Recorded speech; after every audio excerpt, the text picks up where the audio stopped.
Hello, American Nation. Welcome to Chapter 12, Lesson 3. Mr. Yund here. Today we're going to be learning about Andrew Jackson and the bank. And at the end we have a little written assignment.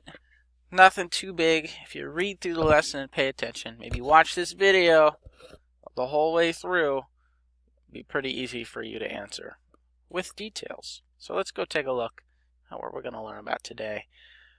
True story, friends. Andrew Jackson hated the bank. It represented everything he hated, which was pompous, well-educated, silver spoon-fed rich guys. Jackson was a self-made man, frontiersman, a war hero forged in battle, raised in the wilderness of the West. When the opportunity came to give the bank the big old, "I bite my thumb at you, sir," you better believe he took it. What were the results? We'll see on the very next page. So, Jackson's opponents, of which there were many, tried to use the bank against him in the election of 1832. So he's running for president again. There was a new political party forming called the Whigs. This party was mainly national Republicans and other folks that didn't like Jackson.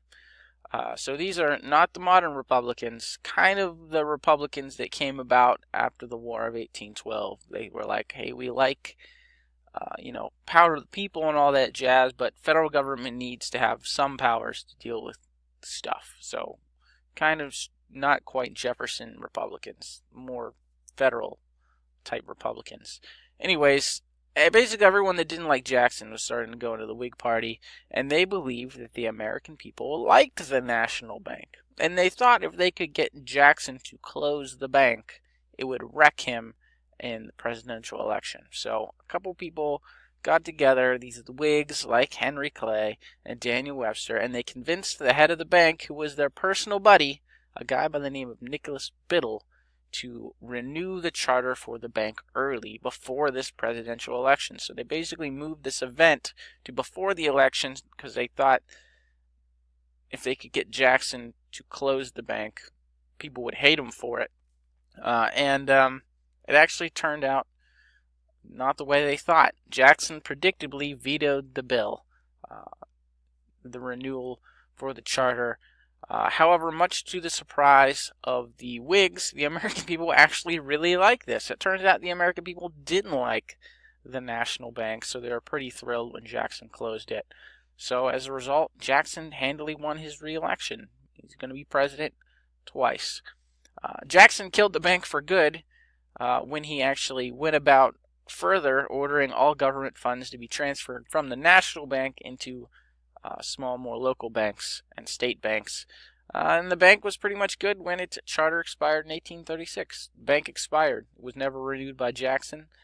As a result, he killed the bank. This wasn't totally good. So as it turns out, killing the bank wasn't a great idea, and we'll see why in a moment. But first, let's talk about the election of 1836. The Whigs, so these people that hate Jackson, who was a Democrat, the Whigs ran 3 candidates versus the Democrat, Martin Van Buren. So Martin Van Buren was Andrew Jackson's vice president. He's going to run for president now in this next presidential election. The Whigs are going to run 3 candidates, and the hope is here that they will basically, with so many candidates, no one candidate will win that majority, that 51%. And then it will go to the House of Representatives, where ties are basically broken, and that was controlled by Whigs. So they figured if they ran enough candidates, it would be decided by the House, and the Whig-run House would choose a Whig candidate. And that didn't work. Van Buren still won a majority. He basically rode the coattails of Andrew Jackson's popularity into a smooth victory. Unfortunately, that whole Jackson closing the bank would give him a lot of trouble. So basically, after the national bank expired, small state banks started issuing too much money, again, which leads to inflation. The banknotes essentially became worthless, in large part because people didn't trust them, because the federal government stopped accepting that money to buy land, which is a big thing people were doing back then. People panicked because the money wasn't apparently worth anything. If it's not worth anything to the government, why would we trust it? And this led to a severe economic depression. Now, President Van Buren believed the market would self-correct. He's one of those hands-off guys, and he didn't really do a whole lot to fix the depression. In 1840, Van Buren did support the creation of a federal treasury where the government would now store its money. Seems like kind of common sense, but many Democrats, so his fellow party mates, did not support the treasury, and the party was split. Those who supported this treasury and those that did not. And this left an opening for the Whigs, who are going to come into power. So the year is now 1840. The Whig Party runs William Henry Harrison, and his vice president is going to be John Tyler. William Henry Harrison was a war hero like Jackson, who had gained fame by taking out Tecumseh at Tippecanoe, which we learned about a couple chapters ago. Whigs portrayed him as a frontiersman like Jackson, so very much an image like Jackson, a frontiersman, a warrior, when in fact he was a wealthy Ohioan, so kind of frontiersy, but like not a frontiersman. Still a war hero, though.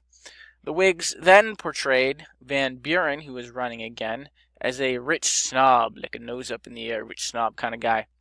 Their slogan was Tippecanoe and Tyler too. It worked because William Henry Harrison and John Tyler won by a large margin. So the Whigs now have power. On the day he was inaugurated in January, it was very, very cold outside, but Harrison delivered his inauguration speech, and he didn't want to wear his coat or hat because he wanted to look fly or something fresh, whatever. You look sharp. He wanted to look good, so he didn't wear his hat and coat. And he ended up getting sick and dying of pneumonia 32 days later. So he wanted to look good, and it killed him. This made John Tyler president because he was the vice president.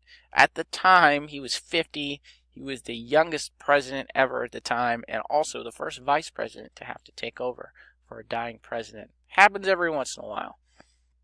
Now, that leads us to the Tyler presidency.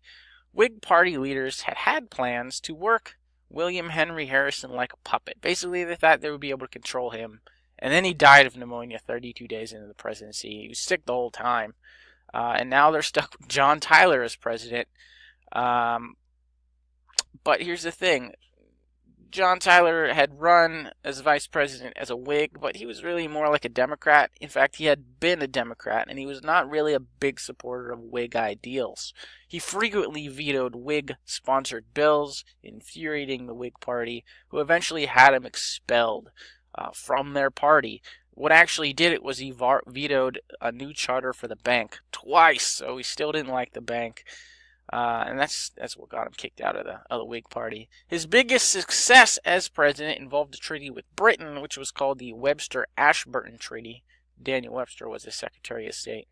And it settled a border dispute between the U.S. and Canada. You could see it here. Basically, Maine. It was about the borders of Maine and Wisconsin between there and Canada. So that's a pretty cool thing. It's good foreign policy. The Whigs never really did too well on the national scale, at least not for very long. They ran Henry Clay in 1844, who lost to a Democrat, James K. Polk. The problem was Whigs had increasingly sectional goals, so they had trouble coming to an agreement on anything. They get one more man in the White House, Zachary Taylor, in 1848. But the issue of slavery, and it's 1848 now, we're getting close to the Civil War. This issue of slavery would end up tearing the Whig Party apart. Many Northern Whigs would end up forming a party that still exists to this day, the Republican Party. So that's where we're at for today. Simple question today for your assignment.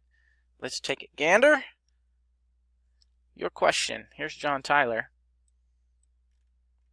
How did John Tyler become president of the United States? Please give me some details. So what happened to make him president?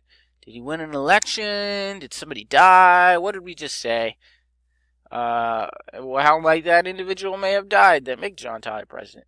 Things like that. Give me a little bit of detail. Not a crazy question. Alright.